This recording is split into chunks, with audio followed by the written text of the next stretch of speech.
Today, I'm gonna make a video on how to use that Senko worm, the way that I've been working it here at Broadview Pond, the way that I've come to find at least these bass. Absolutely love it. So stay tuned. Should be a fun one.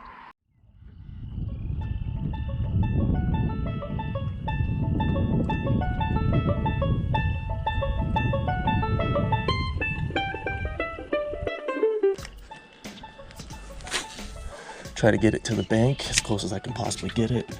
About 1.5 feet of water there. And let it sit a couple seconds and then twitch, twitch, twitch, let it sit. Always slowly reeling so that you have tension. So once they hit, you can feel it. So just slowly reeling in so I have that tension. Twitch, twitch, twitch. Slowly reeling in. Just little twitches. And then every once in a while, I'll reel a little bit faster. And then let it sit. Twitch, twitch, twitch. If you just keep doing this, you'll catch a fish. So we're going left side for this one. Since it is steep over here, I'm gonna let this sit for maybe 5-6 seconds instead of 2 or 3, and then give it a couple twitches. I have mosquitoes biting me all over the place. This is gonna be fun. Okay, let it sit for a while. Twitch, twitch, twitch. Let it sit for a while. Twitch, twitch, twitch. And then slow pull. There's a fish. Ooh. Twitch, twitch, twitch. Once, if a fish hits, if a fish hits and you don't get it, don't pull hard. Set a little bit like that, and then let it sit. And then give it a couple seconds and give it a couple twitches. And then a couple twitches. And then a slow pull sometimes like this. They'll hit on that slow pull, they'll hit on the drop, and they'll hit right after you do the boom, boom, boom, boom, boom. There's one, yep, there's a touch. Oh, a little tiny touch.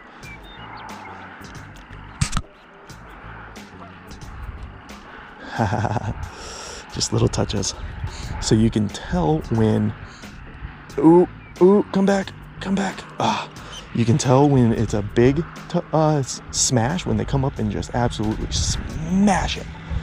But on those smaller little tiny taps that they're doing, a lot of the times when you set the hook on that, you're going to be pulling it out of their mouth because they're not fully hooked up to the hook. They're just maybe touching the end of it. There's a touch. I have a touch right now. A couple twitches. Since you touched it, a couple twitches. Keep that tension. Let it sit. Mosquitoes. Couple twitches, let it sit. Always have tension. Slow drag for that tension. Not enough to really be pulling it that much. Just barely be pulling it. Just barely. Mosquitoes everywhere. They're going nuts tonight.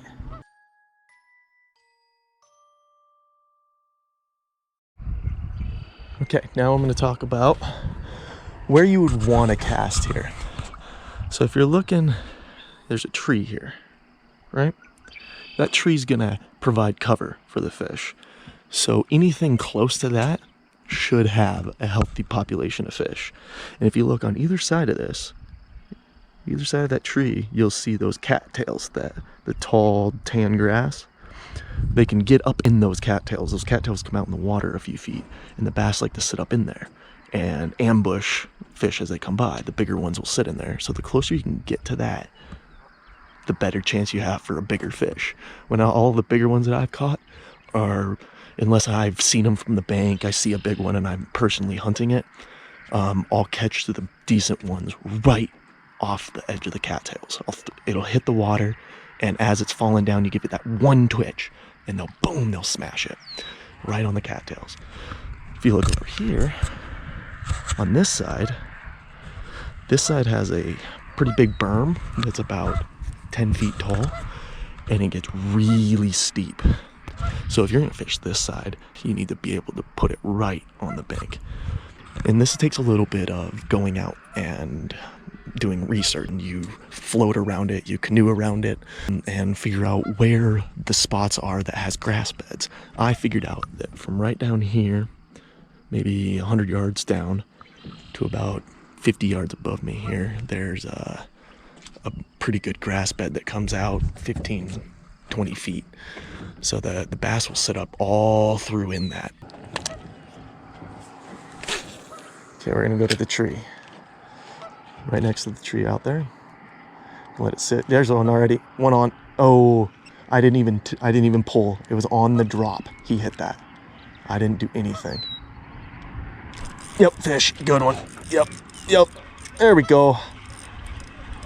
There we go. Slow. Don't force. So if he comes wants to, oh, he didn't like seeing the boat. If he comes up and tries to jump, I'm gonna throw my rod to the water. So I'll pull it back down to the water because him jumping is his way of trying to get off of my line. He's a fighter. Oh, yes, he came up, so I pushed it down to the water there. I didn't want him jumping. So he's coming up, so I'm gonna push it down. There we go.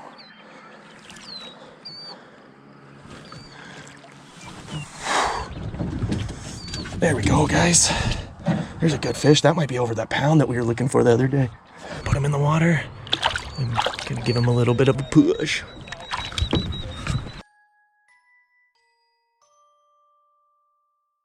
I'm gonna go to the left over here. Get my tension right away. So as it's hitting the water, I flip my bail. Ooh, might have had a hit there. I flip my bail so that as it's hitting the water, I can spin my line out. So that the bow that's in the line that goes out, I spin my line so it flattens out and goes straight in line instead, like this, instead of up, right? Then I already have my tension, which is a straight line from the tip of my rod to where the worm is. Because then you can feel when the fish comes up and touches it, or you can feel when you're going through the moss. The slower and the more patient, see how I spun my reel so I got my tension right away? The more patient you are, the more you'll be able to tell if it's moss or if it's a fish coming up and hitting the side of your lure or worm or whatever and not connecting to your hook, or if it's the fish coming up and getting really aggressive. See, I just caught some moss right there.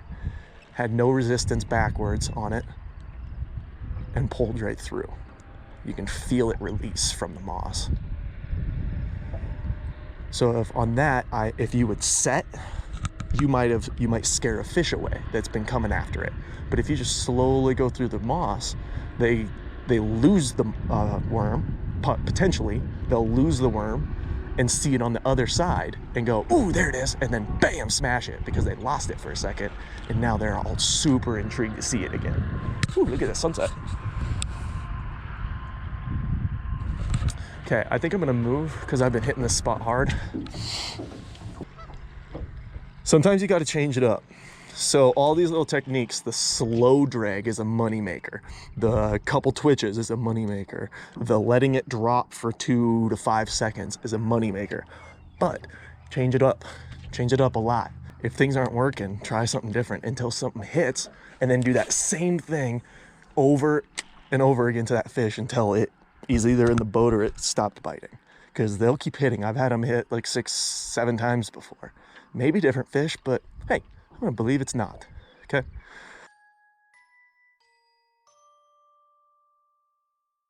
This is called a Senko worm. I mean, you can get different brands of them. It's a fat rubber worm. You can see compared to my finger how big it is. 4 inches long is what I'm liking out here because the bass aren't as big. If you're in maybe like Texas or Florida or something and you're in a pond where you're catching some bigger fish, some 5-pound plus on average, then you will want to maybe go with the 5-inch or a 6-inch worm or something. I'll buy the 5-inch and tear off an inch of it because I found that instead of the fish coming up and biting just the end of the worm right here, with a 5-inch one, a lot of times they're just coming in and kind of grabbing to here and not kind of grabbing the hook. But with the 4-inch, they're just getting over that edge, and I found that they're setting up a lot more. So with this, I wacky rigged it. Green with the purple flakes is killing it out here. Purple flakes, red flakes, What I did was I hooked it right in the center. See that? And as you're pulling it through the water, it's gonna wiggle.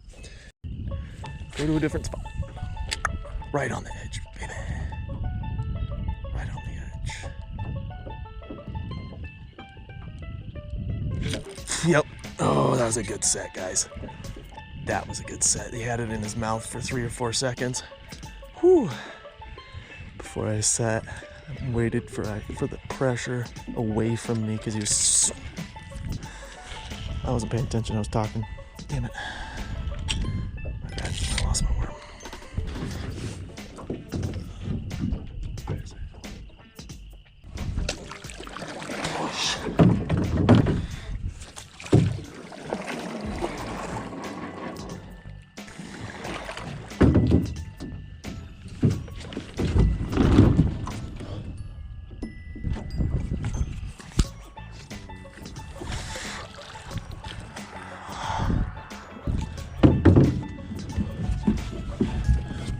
Oh, I got it. My worm. Bastard took my worm.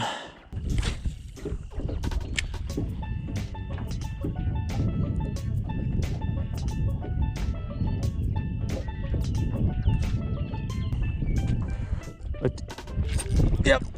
Oh yeah, guys. Yeah, there we go. Oh, pull down. Did you see that? Pull straight down into the water. Oh, pull him back into the water. There we go. There we go. I have to let some line out. He's too close. Size fish, actually.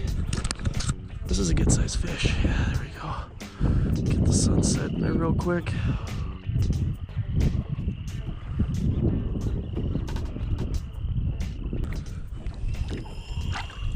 See ya. He's gone.